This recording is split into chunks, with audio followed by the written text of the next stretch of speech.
Good morning, guys.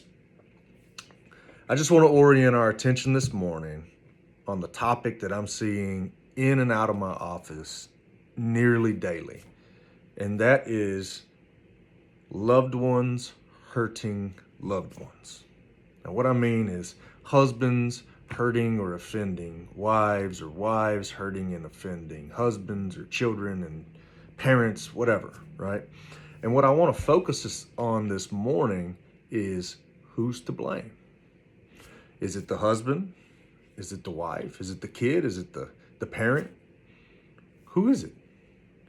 And that's exactly the point that I want to discuss. The answer to the question is neither. All of us, if we're not careful, will turn into pawns for the true enemy, the devil. Let me explain. 1 Peter 5:8 tells us that your adversary, the devil, prowls around like a roaring lion, seeking for a soul to devour. Now, there's a couple points in this verse that stand out, but first and foremost is he identifies your adversary as the devil. Nothing else follows, period. It's not your husband, it's not your wife, it's not your kids, it's the enemy. Right? The second is that he's prowling around like a roaring lion looking for that soul to devour. Or more so, let's put it another way, he's looking for the soul that he can devour. Now, what we see here is a well-versed enemy who's looking for gaps to penetrate and to infiltrate, or weaknesses.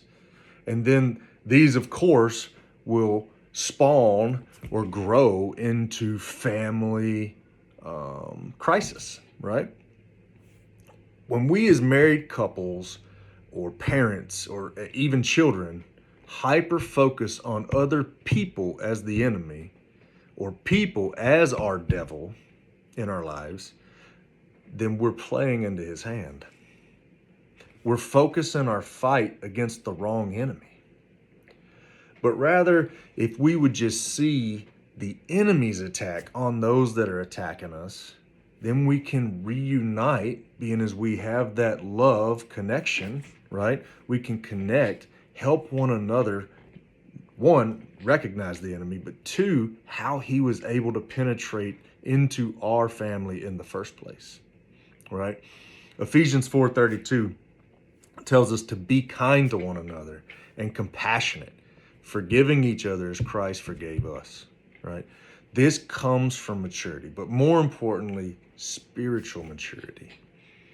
To lose focus and to attack which should not be attacked, or defend against an enemy that's not even the enemy, will create that same gap that allowed him to get into our lives, or that other person's life in the first place, within us. He allows him to infiltrate our hearts.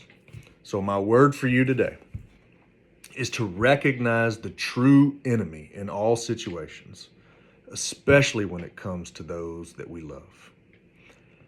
Make it your goal to submit to one another out of your reverence for Christ, Ephesians 5:21. Recognize the enemy, close that gap, unite in force against him in the name of Jesus. Love you guys.